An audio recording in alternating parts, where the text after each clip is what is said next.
بسم اللہ الرحمن الرحیم۔ بے شک تمام تعریفیں اللہ کے لیے ہیں۔ سامعین کرام السلام علیکم۔ سامعین کرام، تیسرے مغل بادشاہ شہنشاہ جلال الدین محمد اکبر، یہ بادشاہ کیوں ہندوؤں کو اتنا عزیز تھا اور کس طرح اس نے ہندوؤں میں اپنا مقام بنایا ان کے دلوں میں۔ اس کے علاوہ ہندوؤں اور راجپوتوں کے ساتھ جلال الدین محمد اکبر کے کس طرح سے تعلقات تھے اور اتنے لمبے عرصے تک اس کی بادشاہت کس طرح سے قائم رہ سکی۔ سامعین کرام، یہ مغل بادشاہ 50 سال تک حکمران رہا اور ان 50 سالوں میں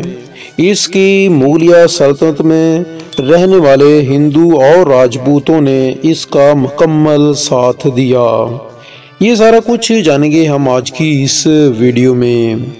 تو سامعین کرام، اس سے پہلے کہ ہم ویڈیو کا باقاعدہ آغاز کریں، میں اپنے سامعین کرام سے گزارش کرنا چاہوں گا کہ جن لوگوں نے ہمارے اس چینل کو ابھی تک سبسکرائب نہیں کیا ہے وہ ہمارے اس چینل کو سبسکرائب کر لیں اور ساتھ موجود گھنٹی کے نشان کو بھی دبا دیں تاکہ آپ لوگوں کو ہماری ڈیلی نئی آنے والی ویڈیوز کے نوٹیفیکیشن مل سکیں، آپ ہماری ویڈیو کو بر وقت دیکھ سکیں۔ سامعین کرام، اکبر نے تمام تر ملکی انتظامات کو اس طرح سے ڈال لیا تھا کہ اس سے پہلے اس طرح مغلیہ سلطنت میں نہیں ہوتا تھا۔ سامعین کرام، اس انتظام کے تحت تمام تر طاقت جو تھی وہ جلال الدین محمد اکبر کے اپنے ہاتھوں میں تھی۔ اس نے اس زمن میں سیاسی، انتظامی، اقتصادی اور معاشرتی اور مذہبی اقدامات کیے اس نے، اور سامعین کرام، اکبر کا خیال تھا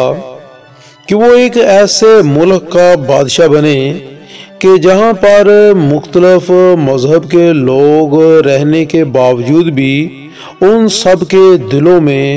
اکبر کے لیے محبت ہو، کیونکہ اس وقت مغلیہ سلطنت میں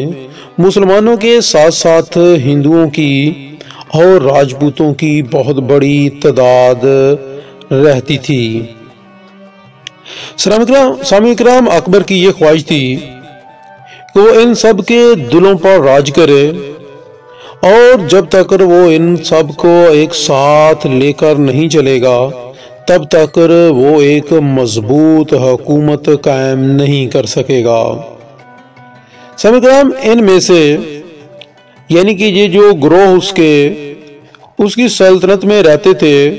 اکبر یہ سمجھتا تھا کہ کسی کو بھی ایک دوسرے پر فوقیت حاصل نہیں ہے۔ اس کے خیال میں تمام تر لوگ ایک برابر ہیں۔ سامعین کرام، اسی لیے اس نے تمام لوگوں کو ایک ساتھ لے کر چلا، کیونکہ اکبر کا خیال تھا کہ اگر ایسا نہ ہوا تو بادشاہ کے خلاف بد عملی پھیلے گی اور لوگوں کے دلوں میں اگر بادشاہ کے خلاف دل میں نفرت ہوئی تو پھر وہ ایک مضبوط سیاستدان بھی نہیں بن سکے گا۔ اسی نظریے کے پیش نظر اسی نظریے کو اس نے اپنا مد نظر رکھتے ہوئے تمام تر ملکی پالیسیاں بنائی، یعنی کہ اس نے اپنے ملک کے اندر جو بھی پالیسیاں بنائی ان کو اس نے یہی نظریے کے مطابق بنایا کہ تمام لوگوں کو اکٹھا لے کر چلا جائے۔ سامعین کرام، اکبر ایک باشعور سیاستدان تھا۔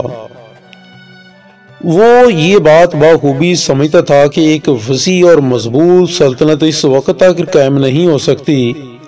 جب تک کہ وہ اپنی رعایا اور اپنے جو سیاسی گروہ ہیں اس کے سلطنت کے اندر جب تک ان کی حمایت اسے حاصل نہیں ہوگی اس وقت تک وہ ایک مکمل مضبوط بادشاہ نہیں بن سکے گا۔ سامعین کرام، اس وقت ہندوستان کی کل آبادی کا 3/4 حصہ ہندوؤں پر مشتمل تھا۔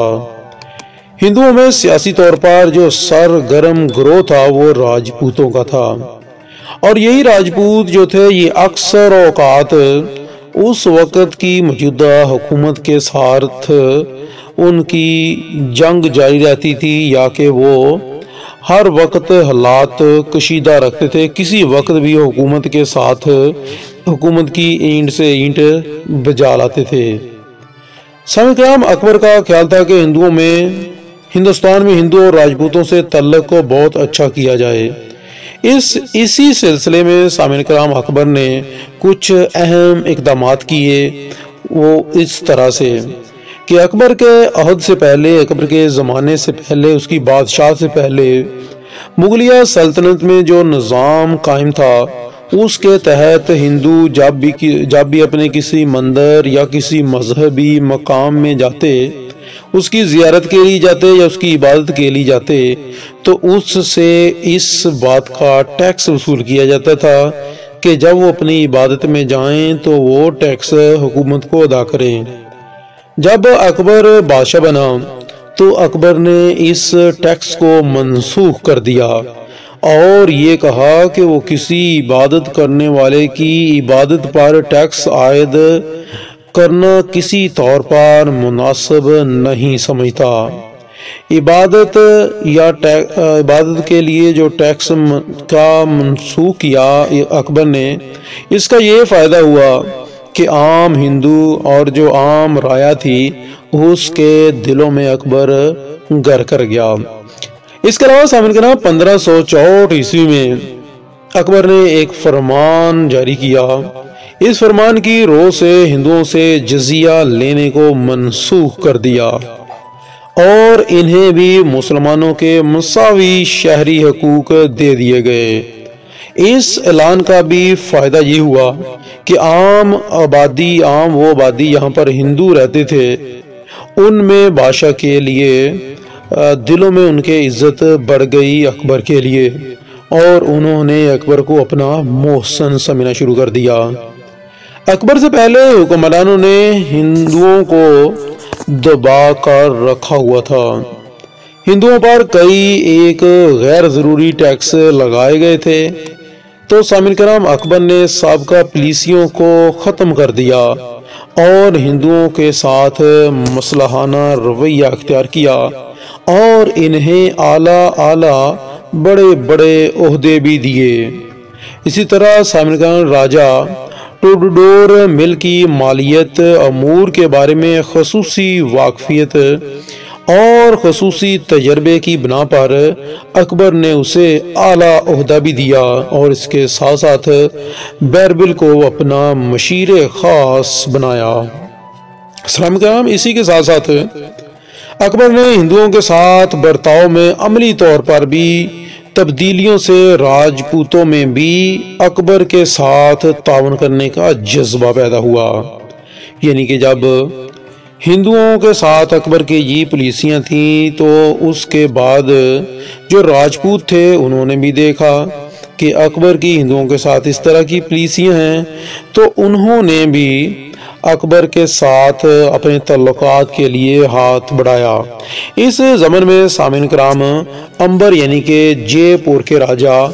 بہاری مل نے اطاعت قبول کی اکبر کی، اور اسی کے ساتھ ساتھ اس نے جذبہ دوستی کے اظہار کے طور پر اس نے اپنی بیٹی جودھا بائی کی شادی بھی اکبر کے ساتھ کر دی۔ سامعین کرام، اکبر نے اس راجہ کے منہ بولے بیٹے بھگوان داس کو اور اس کے پوتے مان داس کو اعلیٰ منصب عطا کیے اپنی سلطنت میں۔ سامعین کرام، بھگوان داس اور مان داس پر اعتماد کے اظہار کے طور پر اکبر نے انہیں نہایت ہی اہم جنگی مہمات میں سپہ سالاری بھی سونپ دی، اور اس کے ساتھ ساتھ سامعین کرام ان دونوں نے یعنی کہ بھگوان داس اور مان داس نے اکبر کی سلطنت کو وسعت دینے میں بھی نہایت اہم کردار ادا کیا۔ اس کے ساتھ ساتھ سامعین کرام راجہ بہاری مل کی ذاتی کوششوں سے بیکانیز، جیسلمیر